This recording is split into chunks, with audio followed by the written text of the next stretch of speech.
Welcome back to Vintage Camera Digest. It's been a while since my last video because my wife and I took a couple of weeks off to explore a part of this beautiful country that we had never seen. And even though we flew to our starting point, we spent a lot of time in the car, about 1,500 miles worth, taking in the scenery in Montana, Wyoming, and Idaho. So in my mind, that still counts as a road trip. And what camera did I deem worthy enough to document this once-in-a-lifetime trip? The Nikon F2, a camera that's been described on more than one occasion as the best mechanical SLR ever made.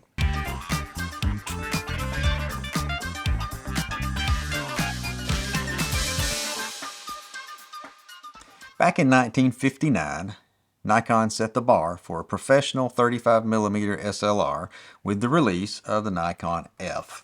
And this camera took a lot of design cues from Nikon rangefinders that were popular at the time, and at the same time released an entire catalog of new lenses and accessories to support this new SLR format. It was a rugged system that photojournalists and other pros would come to depend on for their livelihood throughout the 1960s. The Nikon F was a solid hit. But during that decade, and as early as 1963, Nikon was already working on something better. They realized that an SLR based heavily on rangefinder camera design wasn't going to be the wave of the future. Rangefinder popularity was dwindling, and SLRs were establishing themselves as the de facto kings of 35mm photography. And Nikon knew that in order to continue to dominate, they'd need to come up with something fresh. So in 1971, after a few years in development, they gifted the photo world with the F2. The F2 wasn't just an upgraded F. As a matter of fact, Nikon almost named it the Nikon G. It was a brand new design with brand new features, and even though it was new, it still fit in quite comfortably with all of the lenses and accessories that had made the F such a useful photographic tool. I'll say that Nikon's devotion to the philosophy of non-obsolescence, especially when looking at it now, was a tremendous asset to the company and the design directions it would eventually make over the next few decades. So what makes the F2 different from the F? Well, there are a few things. A lot of the internals with the shutter and wind mechanism have been upgraded, and you have an expanded range of shutter speeds from 1/2000th of a second all the way to 10 seconds with a 1/80th of a second flash sync. We now have a hinged back that simplifies loading and unloading film, and a much more refined metered prism design, and a subtle but important change of moving the shutter release to better match the position of your index finger when in use.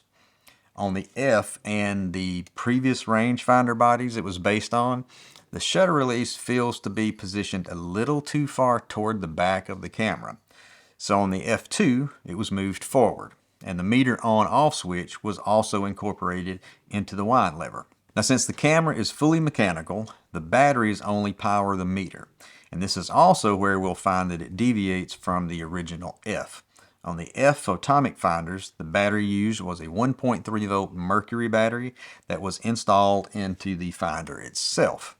On the F2 though, the batteries are installed in the compartment on the bottom plate and are two 1.5 volt silver oxide. So modern batteries are no problem for the F2. The body corners are a bit more rounded and smooth, and the weight has increased a bit. The F2 body without any prism weighs in at 628 grams, while the F is only 600 grams. Adding the appropriate photomic prism for each of these will increase the overall weight about 200 grams for each. So this fact, when taking into consideration that Nikon developed the F2 with a lot of feedback from users, sort of leads to the conclusion that pro users, at least, didn't care that much about the overall weight. As for the features of the F that the F2 kept, well, you have 100% viewfinder coverage, interchangeable focusing screens, which are the same ones by the way, interchangeable finders, titanium foil shutter curtains, and mirror lockup, and all of the flexibility and durability of the F, just to name a few. There are also some accessories that fit both cameras. The focusing screens, as I just mentioned, eyepiece correction lenses, right angle finders, and a 6 times magnification finder, just to name a few. In reality, any of the F2 finders will fit on a Nikon F if you remove the Nikon nameplate from the body. But since the F2 finders themselves don't include a battery, they'd be inoperable if you put them on the F. Now, we can't talk about cameras of the 1970s without acknowledging the huge improvements in camera technology that occurred during that decade. And we can't talk about the Nikon F2 without mentioning how that evolving tech was put to use throughout the camera's production life. There are several versions of the camera that illustrate this, and most of the changes and improvements focused on the viewfinder and methods of metering. Now this sort of gets confusing, so bear with me. The original F2 in 1971 could have been had two ways, with the plain unmetered prism or the DP1 photomic prism, which used a cadmium sulfide cell for the meter, and that's what I have here. And it can meter from EV1 all the way to EV17. In 1973, the F2S photomic became available. The F2S meter prism, known as the DP2, used a silicon photodiode cell and LEDs for the meter. The result was a more sensitive meter with an expanded range, which was EV-2 to EV17, and better use in low light situations due to the exposure info being displayed by the LEDs instead of the usual needle, which you just really can't see in the dark. This new prism also allowed use of a special accessory, the DS1 aperture control attachment, which gives the camera shutter priority auto exposure. In 1976, the F2SB was manufactured for less than a year. It used a different prism, the DP3, which is similar to one used for the F2AS, which we'll get to in just a minute. In 1977, the F2A, using a new DP11 needle-based prism, became available to make use of the new AI lenses. So these lenses transferred aperture info to the camera by a tab on the lens aperture ring instead of this little coupling prong on the top. So that prong interface was removed from the F2A prism. Also in 1977, the F2AS, which used yet another prism, the DP12, was released. Similar to the F2S with the DP2 prism, this one also uses the silicon cells and LEDs to deliver metering info, and would also interface with the DS12, which was a new aperture control accessory, which made the F2AS capable of shutter priority auto exposure. Very confusing, I think, but let me try to simplify. Throughout the F2's production, there were basically 4 different meters. 2 of those meters used the old aperture coupling prong to operate. 2 of them didn't. And in each of these categories, coupling prong versus no coupling prong, one of the meters used the needle-based metering system and one used LEDs. So I've drawn a little graph here to sort of explain that. Now let's look at operation. As usual, the top right shoulder of the camera contains the shutter speed dial, the wind lever, and the film counter. Pulling the lever out slightly powers on the meter, and that's also indicated by a little red dot under that lever. When one of the meter prisms is attached, it will engage the shutter dial with a locking pin, and the shutter speeds will be visible around the edge of the shutter speed dial instead of the top of the dial. The shutter release is surrounded by a locking collar, which has 3 positions, L, T, and a spot in between. When turned to L, the shutter release is locked. When turned to the middle unmarked spot, it allows use of the shutter speeds from 1/2000th to 1 second plus B. When turned to T, it allows for shutter speeds from 2 to 10 seconds. And to use those longer speeds, turn the collar to T, set the shutter dial to B, and then turn the self-timer lever on the front right so that the black dot is adjacent to the speed you want. You have a choice of 2, 4, 6, 8, and 10 seconds. So let's go 4. All right. Now all we have to do is press the shutter release, and the shutter will remain open for the preset time. You may notice at this point that the shutter release itself is still pressed in, but it's going to pop out into place when you advance the film. If you want to use the self timer in the usual way, just turn it to the desired delay time, 2, 4, 6, 8, or 10 seconds, and press the little silver button behind the lever like normal. Now you can also fire the shutter at longer times than the standard 10 seconds by using the T setting on the collar. Again, set the shutter dial to B and press the release. The shutter is going to stay open as long as you want it to. When you want to close the shutter, just rotate the collar back to the middle unmarked spot. Over on the left shoulder of the camera is the rewind lever and flash sync contacts. Like the F, there is no hot shoe on the interchangeable prisms, so you'll need the flash unit coupler and cord to fire a shoe-mounted flash. But you can also always make use of the PC socket, which is right there in front of that, to trigger the flash as well. But back over on the right front, besides the self-timer and long speed setting lever, is the stop down button. Pressing this in stops the lens down to taking aperture, and surrounding this button is the mirror lockup lever. With the stop down button pressed in, rotate the lever to the white mark to set the mirror in the up position. To set the mirror back down, just rotate it back toward the prism. Now let's look at the prism itself. The large dial over on the right is the film speed setting dial that connects to the shutter dial. And as I mentioned a minute ago, when a meter prism is mounted, it's going to hide the face of the shutter dial. So it includes all the shutter speeds around the base of that dial. To set the film speed, just lift and rotate the dial until the red arrow lines up with the correct speed. Right in front of that is the prism release lever. Pressing this in and rotating it down and pressing this little silver button on the back left side of the camera will release the prism so that it can be lifted off. And to reinstall the prism, just press it down until it locks. And put it right back on. Easy. On top of the prism, there's a handy little secondary meter needle that allows you to set the exposure without having to have the camera to your eye. And just in front of that is the battery check button. With the wind lever set to the on position, press the little button, and if the needle in this window centers itself, battery power is good. So this is a good time to mention that inside the viewfinder we can see both shutter speed and f-stop information. And y'all know I really like having that. Now let's look at the bottom plate. Here we have the shutter and winder coupling for attaching a motor drive, the film rewind button, the battery chamber, and the open and close key for the back.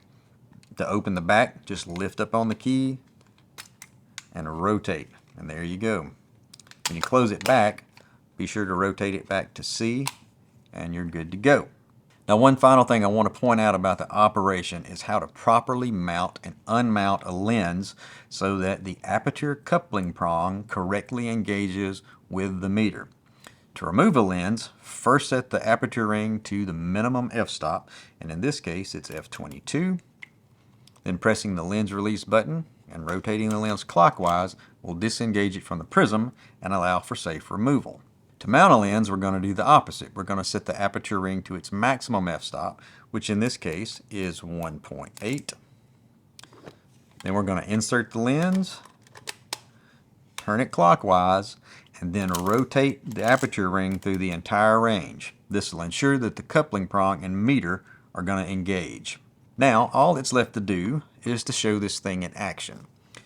For the trip, I decided to pare down the number of lenses I took because I was taking 3 different cameras. I had the F2, but I also had my Canon DSLR and another body that I've had converted to digital infrared photography. And I needed all of this to fit into a carry-on backpack. So I decided to take the 51.8, a 28mm 2.8, the 135 2.8, and the 300 f4.5 to use if I saw any wildlife. And I packed this, the 20mm 2.8 AFD. Now, remember earlier when I was talking about how Nikon was embracing non-obsolescence? This is a key example of that. This is an autofocus lens that was available throughout the 1990s, and I'm going to use it on a 1971 F2. The only downside is that it doesn't have that meter coupling prong, although it does have two tiny little divots on the top where you could mount one if you had one. So this lens won't engage with this DP1 meter. However, it would 100% work, other than autofocus, if I had the DP11 or DP12 prisms. But I'm going to have my spot meter with me, so I'll be able to make this work. So where exactly are we headed? Well, the main destinations were Glacier, Yellowstone, and Grand Teton National Parks, but we stayed in Kalispell and West Yellowstone, Montana, as well as Driggs, Idaho. In my usual videos, I have footage of the actual photo shoots, and in the first part of what's coming up, I do have that. However, when it comes to commercial filming in any one of the U.S.'s national parks, it requires a permit. And since this channel is monetized, that puts any footage that I created in the parks into the commercial category. And any violation of this is actually a federal crime with a pretty hefty fine. Now, applying for a permit isn't too much of a big deal, other than the fact that it's going to cost you $100 just to apply for each park. And you'll need to do this several weeks in advance of the dates that you want to film. So one of the reasons it's taken me a little bit of time to get this video out is that I had to spend some time emailing back and forth with the National Parks Office to get a clear idea of what is and is not allowed. Luckily, still photography doesn't need a special permit as long as it doesn't meet any of the following requirements. 1. Use of models, props, sets, lighting, or other specialized equipment. So if you're planning on going and using off-camera lighting, you're probably going to need a permit. 2. Use of large or unusual equipment, even for non-commercial purposes, if the activities warrant oversight by park staff. Or 3. Compensated portrait photographers who are hired to photograph weddings or other ceremonies, events, or portraits may require a permit for still photography if the group size exceeds 5 people and you're using camera and tripods only. So if you intend to visit any of the U.S. national parks, do so with those restrictions in mind. So with all that covered, let's head to the first stop, Kalispell, Montana. As I said before, the first part is going to cover the non-national park shots. And when we get to the photos taken in the parks, I'll just present them as sort of a slideshow. Another thing I'll mention is that the in-the-field video of this trip is mostly captured on my phone and not my usual setup. I had to cut down on the gear I carried, so I hope you'll excuse any sloppiness and rough audio. Sound good? Let's go.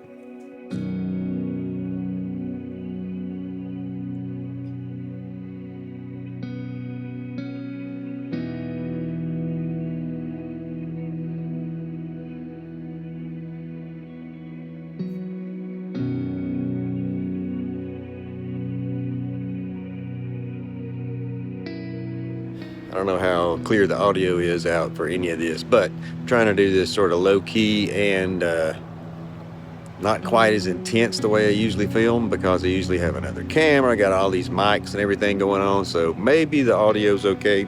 There's just all these little places to stop here and there, and putting all that together just to jump out and get a shot, I don't know, it seems a little bit overwhelming at times. So I'm just going to do this easy as I can and get the best pictures I can. All right. Anyway, check out this this truck behind me. So in Montana, apparently huckleberries are a thing, because I just stopped at a place and had a huckleberry milkshake, which was absolutely delicious. I gotta say, nice little Studebaker truck here. Alright, so I still have the Fuji 400 in the camera. I've got the 28mm on. I'm going to get a few pics of that.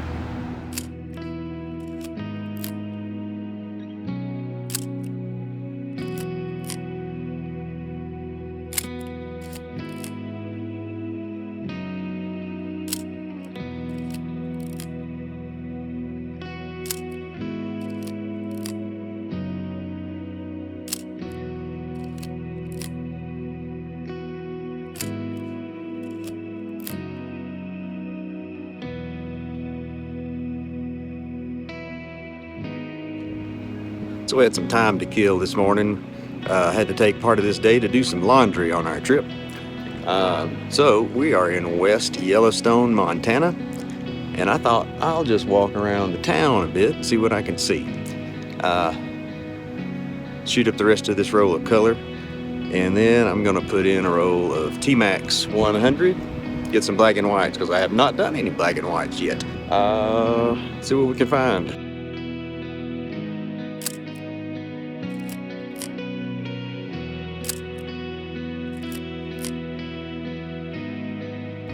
Behind me, we've got some signage that sort of goes down the sidewalk. I wish I could have some, wish I could emphasize shallow depth of field, but I can't really because I've got 400 speed film in. So I'm gonna finish up this roll and go to 100 T-Max.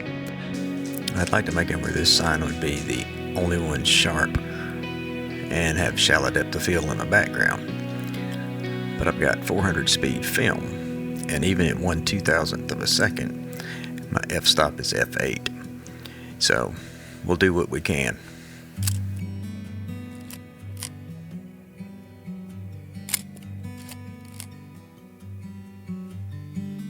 Now this is sort of a touristy shot, but I'm a tourist, so I'll shoot it.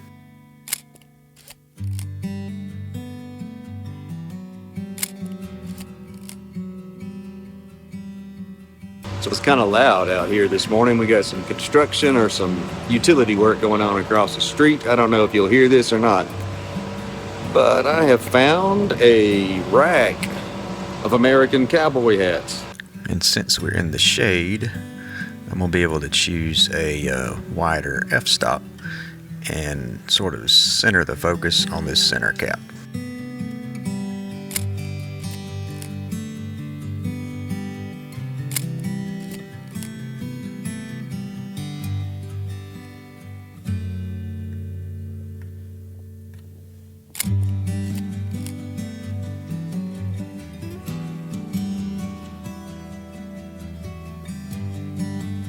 So today we're about to go on a float trip down the Snake River, and it's going to be a 3-hour tour. Where have you heard that before? Let's hope that this 3-hour tour doesn't end up like the other one. See you on the boat.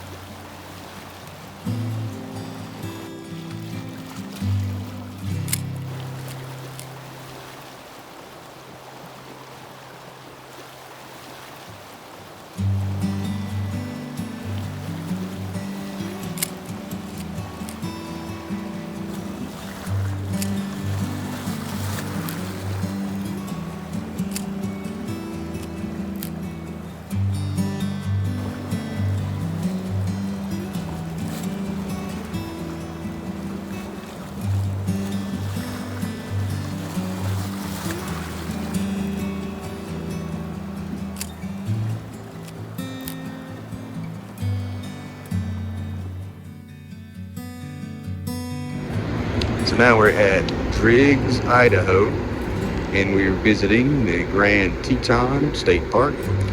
But Driggs is a nice little downtown area, and so I'm out walking with the F2. Got the 28mm lens on.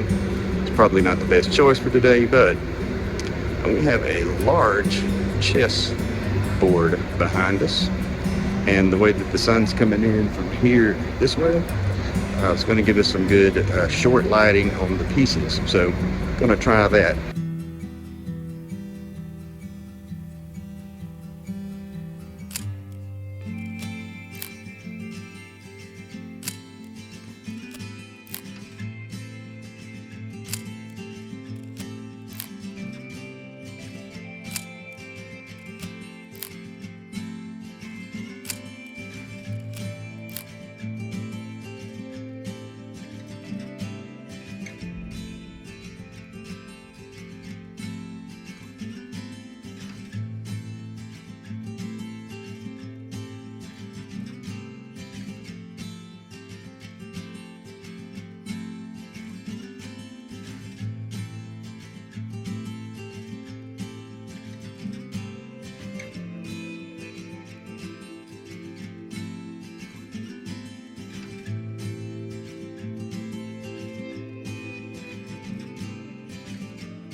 Well, there's really nothing I can think of to make me dislike the F2. And as great as the original F was, and still is, the F2 is that much better. It still has all the ruggedness and great build quality of the F while being much more refined. The shape is more comfortable to hold, the repositioning of the shutter release is much better, and the wind-on just sort of zips perfectly from frame to frame. The hinged back is also a major upgrade and makes it a lot less complicated to load and unload film. And of course, the F2 can make use of most of the myriad of accessories that had been produced already for the F, focusing screens included. If I had any gripe, it would just be that I have the original DP1 prism that requires the meter coupling prong on the lenses. But if I had the final prism design, the DP12 with LEDs and auto indexing for the aperture, I don't think it could get much better. Those that say this is the finest mechanical 35mm SLR ever produced may actually be on to something. So what do y'all think? Is this the greatest? Let me know in the comments. I always enjoy what y'all have to say. And if you did enjoy this video, please hit the like button and maybe even, dare I say, subscribe. Coming up next on the channel, I'll be covering what really happens to film when it goes through the CT scanners at the airport security checkpoints. Ask me how I know. Let's just say it was an opportunity that presented itself. Also coming up after that will be sort of an introduction to large format photography. I think most photographers, and film photographers especially in this day and age, have at some point thought about exploring that format. I certainly did, so there may actually be a couple of episodes around that. We'll see. And for a while I've been planning to do some tutorial videos on black and white film processing. That's still in the works, but I'm waiting on getting a new developer that I want to try, so that should be before too long, hopefully. And I have something new I'd like to feature for the channel. You see this artwork I have on the wall? Well, I'm getting tired of using the same ones over and over. And what I'd really like to do is feature some of your work in that spot. And in addition to displaying it, I want to talk about all of the stuff that went into creating it, like what camera you used, what film and lens, all of the good juicy stuff. So I want to set aside a portion of each episode to spotlight that. I already have a couple of submissions, so that feature will begin before the end of the year. The only thing y'all will have to do is send me a digital file through email, and I'll take care of all the rest. And I'll put my email down in the description, so message me and let's talk about that. And of course, I have lots more film cameras to cover, so there's always lots of good stuff coming up that you don't want to miss. So, I will see you next time.